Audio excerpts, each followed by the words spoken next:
혹 이 생키를 아십니까? 무디와 함께 복음 운동에 뛰어든 사람이었고 찬양하는 사람, 그 사람이 바로 생키라고 하는 사람입니다. 이 사람은 찬송을 많이 만들게 되었는데 어려운 일 당할 때 주 날개 밑 내가 편안히 쉬네, 그 중에 내주는 반석이시니 그곳은 안전하도다라고 하는 곡이 있었는데, 제가 첫 사역이 어린이들과 함께하는 사역이었는데 이 찬송 부르면서 저는 찬송의 심도 알게 되었고 어떤 영적인 어떤 능력을 체험할 수 있는 좋은 기회를 갖게 되었습니다.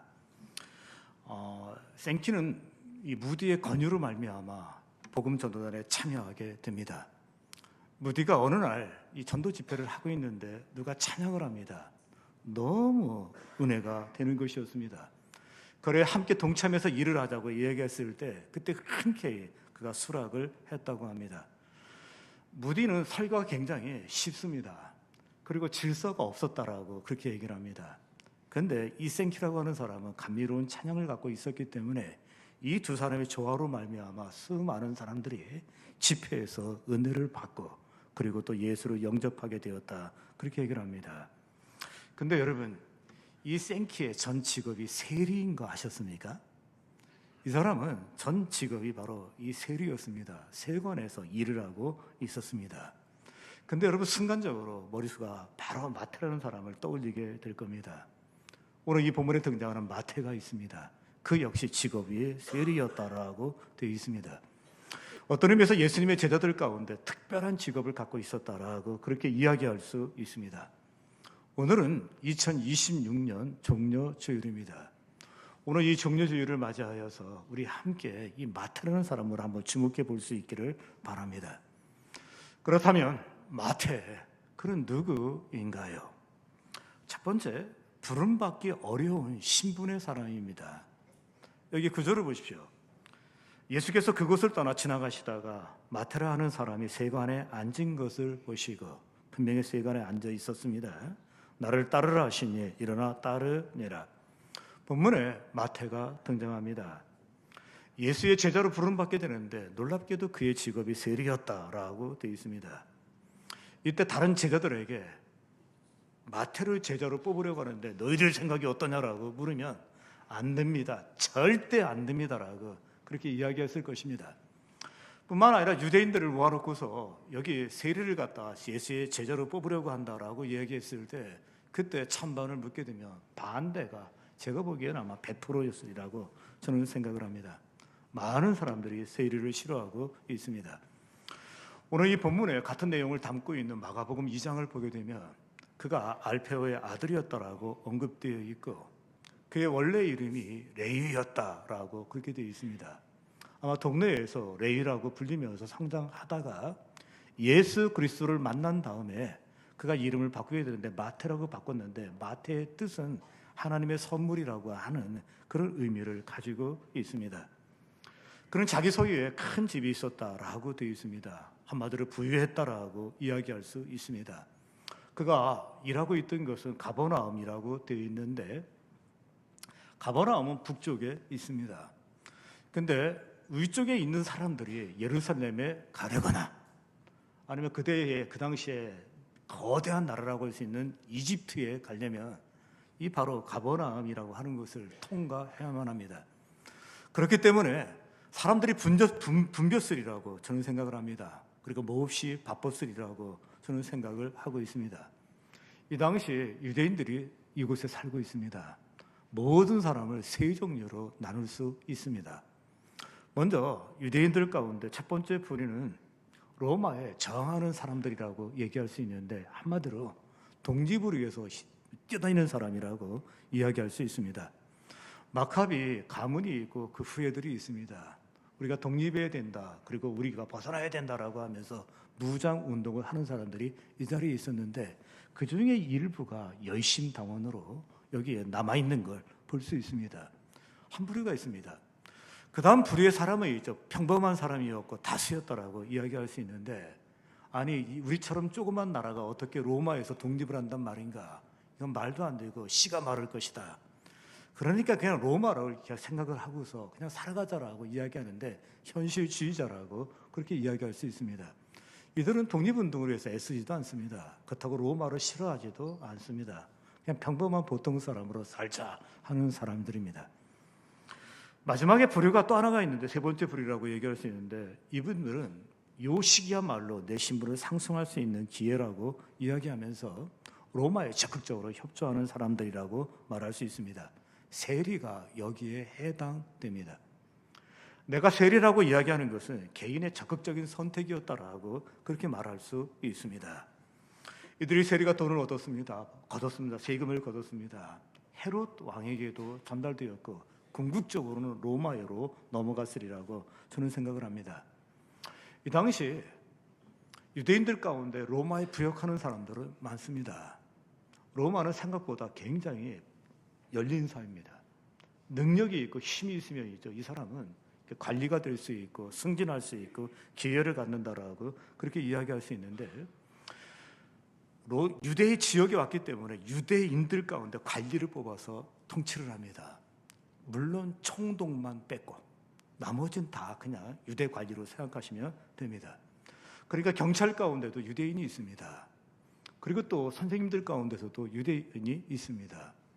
근데 유독 이 세리에 대해서만큼은 아주 미워하는 거 있죠. 그냥 세리만 죽으라고 미워하는 사람들이 유대인들이었다라고 그렇게 이야기할 수 있습니다.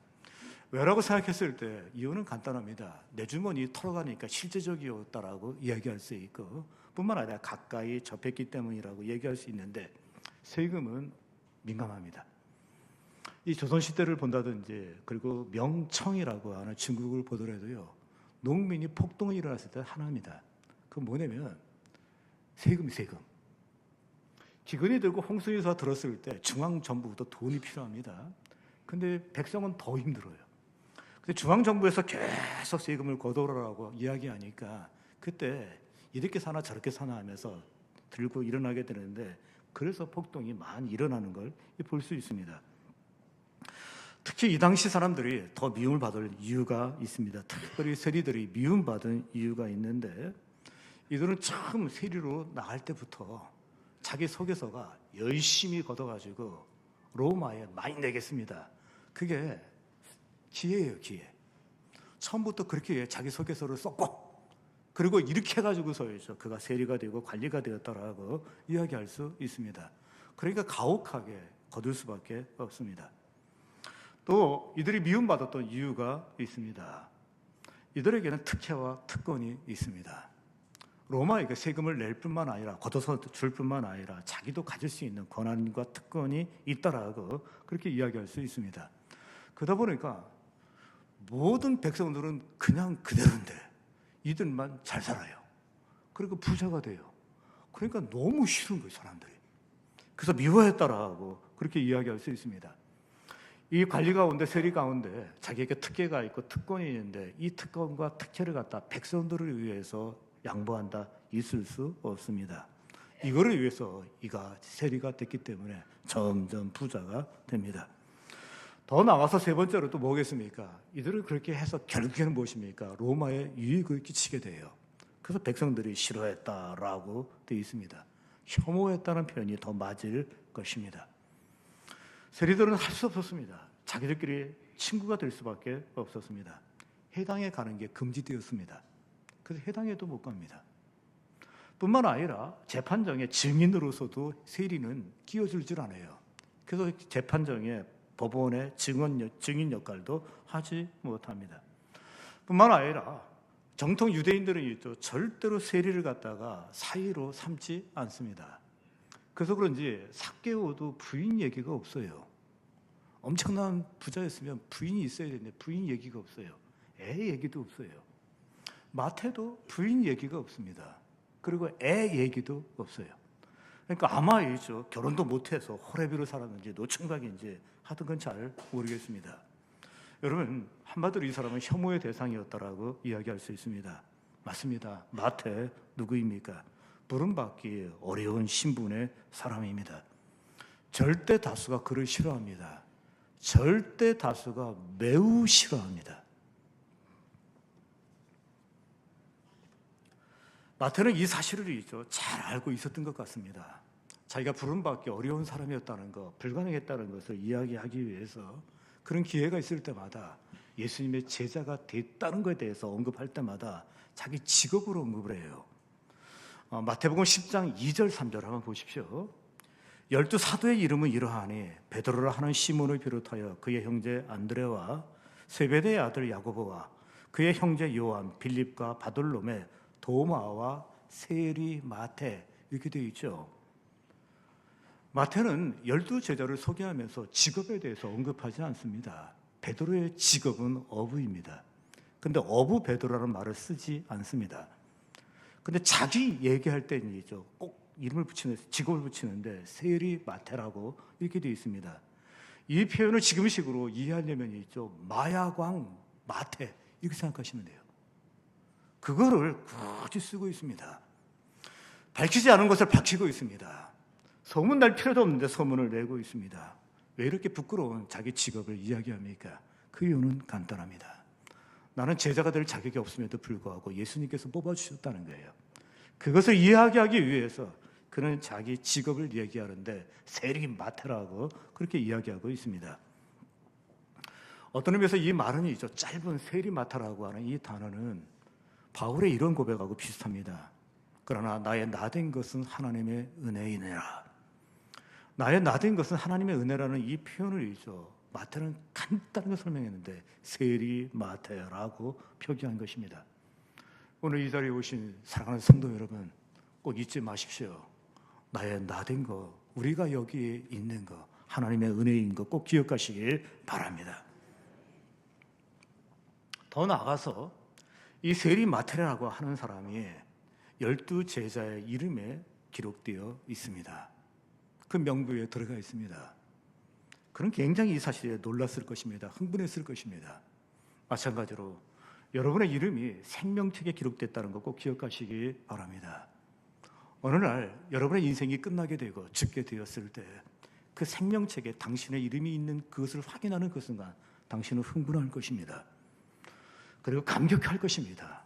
놀라울 것입니다. 세상에 이보다도 더 놀라운 일은 없기 때문입니다. 정말 놀라고 감격합니다. 여기 70년대, 80년대 대학에 들어가신 분들이 계실 겁니다. 그때 어떻게 합격을 확인하게 됐습니까? 아마 학교 운동장에 가거나 게시판에 가서 머리를 뒤밀어 넣고서 자기 수험번호하고 이름을 확인한 다음에 내가 합격했구나 하는 걸 확인했을 겁니다.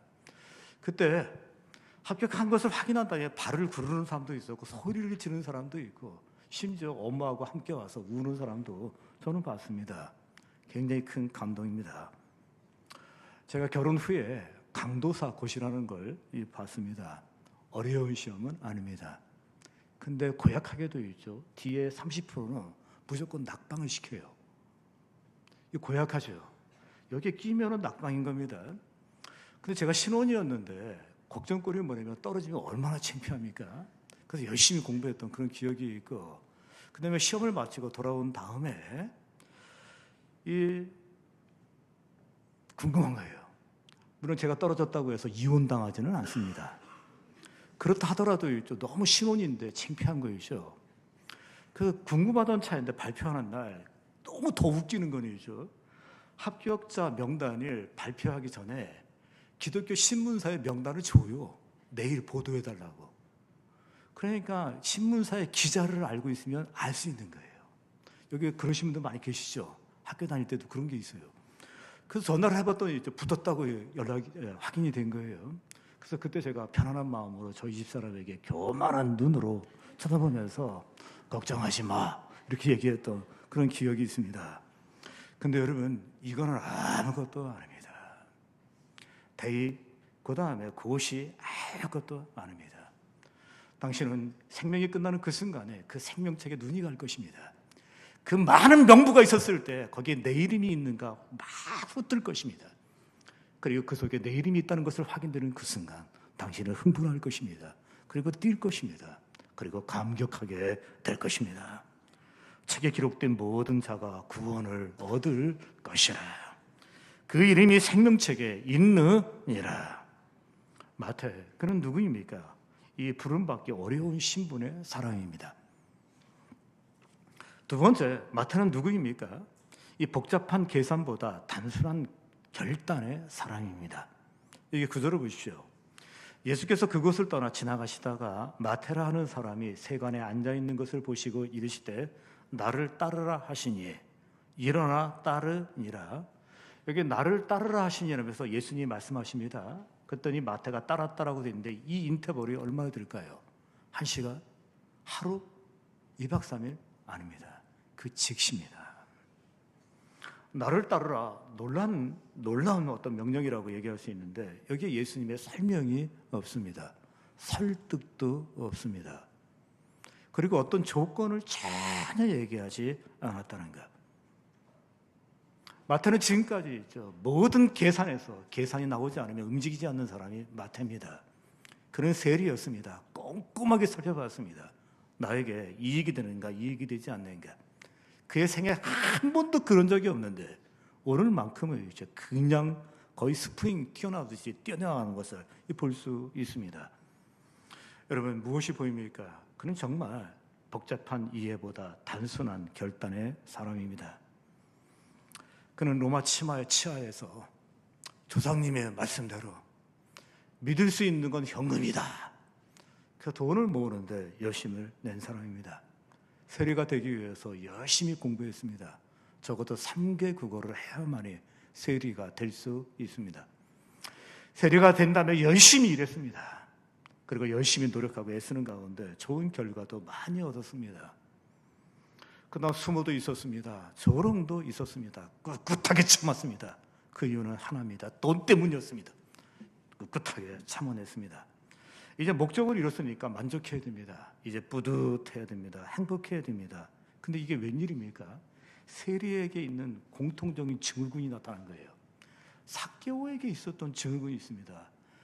이제 살만해졌으니까 행복해야 되고 즐거워야 되는데 그렇지 않은 거예요. 공허하는 거예요. 그래서 예수님 말씀에 귀를 기울이고 또 예수님 만나기 위해서 뽕나무 위로 올라갔다라고 되어 있는데 이 마태도 있죠. 굉장히 공허했나 봐요. 아마 예수님 말씀을 멀리에서 들었으리라고 저는 생각을 합니다. 그런데 어느 날 갑자기 예수님께서 오신 거예요. 오셔서 지나가시면서 창 마태를 보고 하는 말, 나를 따르라라고 그렇게 이야기한 겁니다. 그때 있죠. 바로 따랐다라고 되어 있습니다. 여러분, 그는 이 부르심을 미루지 않았습니다. 고민하지 않았습니다. 이유 없이 연기하지 않았습니다. 많은 사람들이 신앙에 망치는 이유가 있습니다. 그 이유는 간단합니다. 이유 없이 미뤄요. 아마 특세라고 했을 때 이유 없이 미루는 사람 무지하게 많을 거예요. 왜 그러니까 병난대요. 특세에서 병 안 납니다. 다른 일도 병나지. 망한대요. 왜? 특세에서 망한 사람 보셨어요? 딴짓해서 망했지. 절대로 그런 일 없습니다. 여러분, 신앙의 길은 계산이 아닙니다. 순종과 결단입니다. 신앙은 있죠. 이해보다 계산보다 먼저 그냥 결단해야 될 일이 많이 있는데 출애굽을 한 이스라엘 백성들을 보십시오. 그들이 계산을 합니다. 계산을 하니까 어땠습니까? 불평이 나오기 시작합니다. 계산이 안 나오고 보장이 안 되는 거예요. 첫 번째 보장은 무엇을 먹을까? 이게 확실하지 않은 거예요. 그리고 무엇을 입을까? 그다음에 어디서 살까? 이게 기본적인 거지 않습니까? 그래서 이거 굉장히 걱정하는 가운데 불평하고 원망해요. 괜히 나왔다라고 그렇게 얘기를 합니다. 그런데 여러분, 한 사람도 굶어 죽은 사람이 없습니다. 한 사람도 추워 죽은 사람, 얼어 죽은 사람 없습니다. 근데 죽은 사람은 많습니다. 왠지 아십니까? 계산하다가 불순종에다 죽었어요. 출애굽에서 그들을 볼 수 있습니다. 성경 보면 아브라함이 있습니다. 부르심 앞에서 그는 계산하지 않습니다. 갈대 우를 위해서 있죠. 가나안으로 가기 위해서 이 우리가 잘 알고 있는 이 푸른 초승달이 있지 않습니까? 이 지역을 삥 들어서 가야 되는데 상당한 거리입니다. 근데 그때 계산하면 방법이 안 나와요. 그냥 머무르게 됩니다. 머무르면 아무 일도 없습니다. 근데 그는 결단했습니다. 갈 바를 알지 못했다라고 성경은 이야기해주고 있습니다. 그의 순종 가운데 대표적인 순종 또 하나가 있습니다. 하나님께서 이삭을 바치라라고 말씀합니다.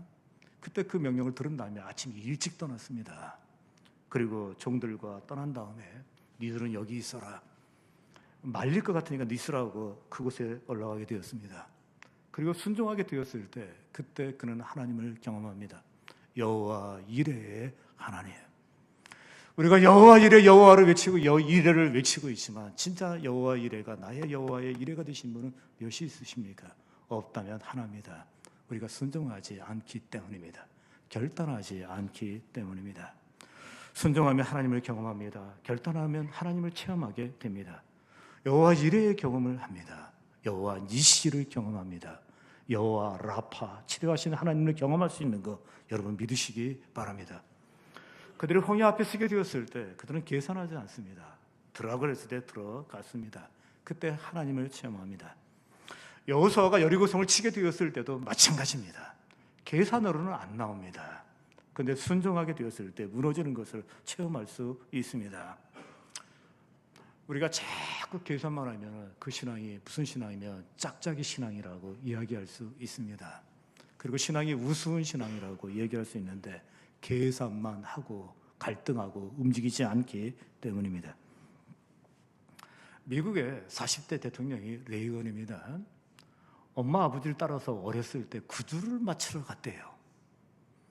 근데 구두를 맞추러 갔는데 구두방에 계시는 분이 이렇게 얘기를 합니다. 내가 구두를 만들어서 파는데 너는 어떤 구두를 원하느냐? 앞부분이 동그란 걸 원하느냐? 아니면 뾰족한 걸 원하느냐? 각진 걸 원하느냐? 이렇게 물어봤어요. 그러니까 레이건이 대답을 못했대요. 어려서.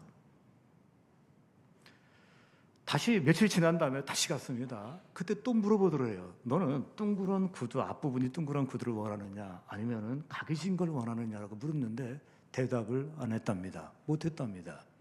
그랬더니 알았으니까 다음에 오라 그렇게 얘기하더래요. 너를 위해서 내가 구두를 준비해 주겠다라고 얘기하면서 그 세 번째 날 갔더니 이게 웬일입니까? 구두가 한쪽은 둥그렇고 한쪽은 삐죽한 거예요. 이 구두를 신으라고 이야기한 것입니다. 그래서 뭐라고 얘기를 했냐면 뭐든지 결정을 내리지 못하는 아이들이 신어야 될 구두는 이 짝짝이 구두다라고 그렇게 얘기를 했답니다. 그때 굉장히 쇼크를 먹었대요. 어려서였죠. 결단을 명확하게 해야 된다는 거 알게 되었답니다.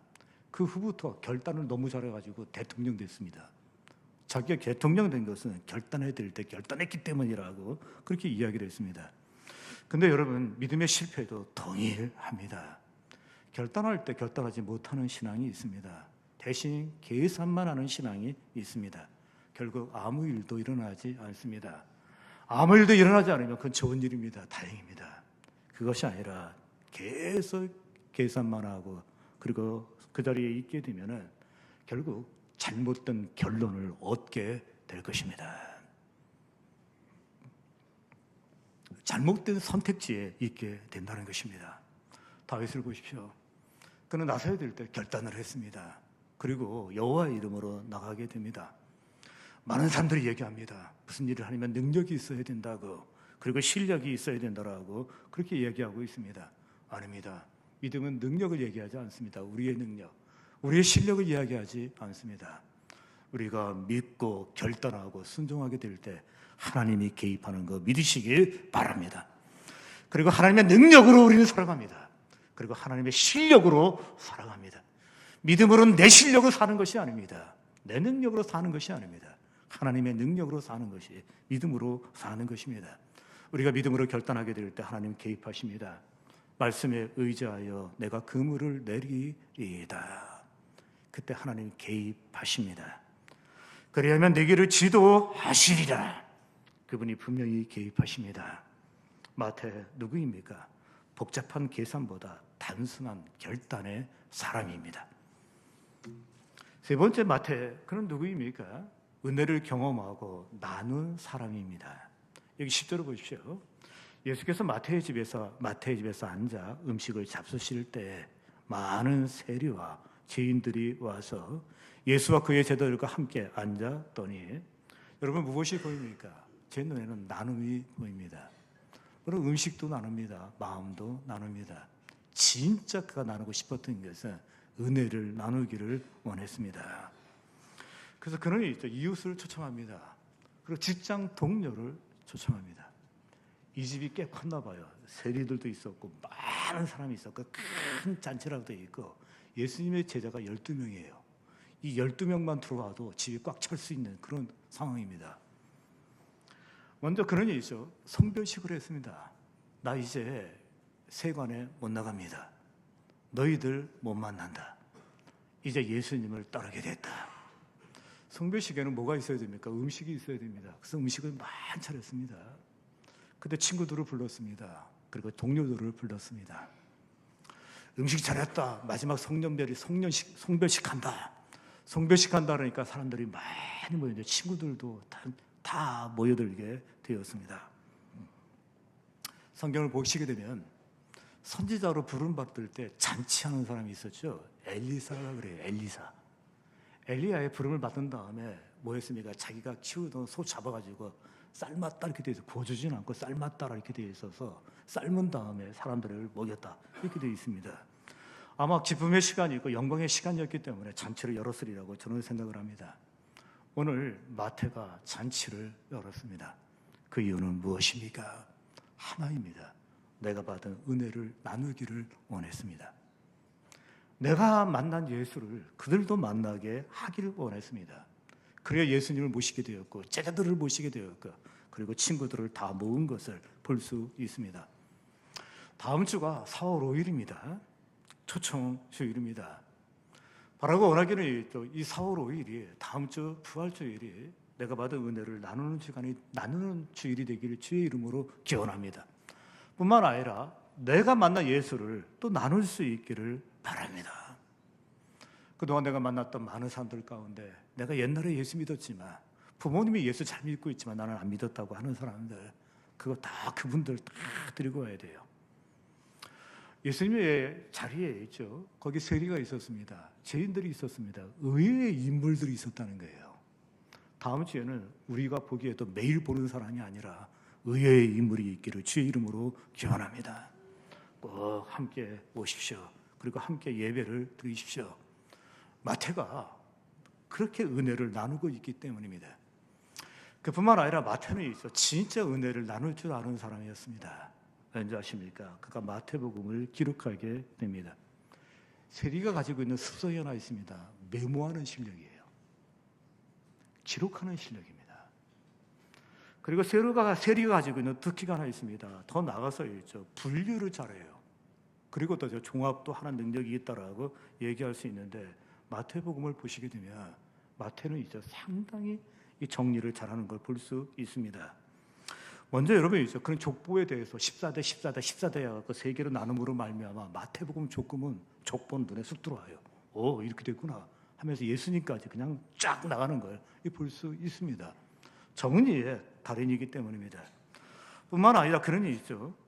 13장에 보게 되면 천국 비유를 갖다가 7개로 이렇게 쫙 정리해서 기록하게 되는데 이 사람도 역시 정리에 그리고 뭐냐면 그 모으는데 기록하는데 선수였기 때문이라고 말할 수 있습니다.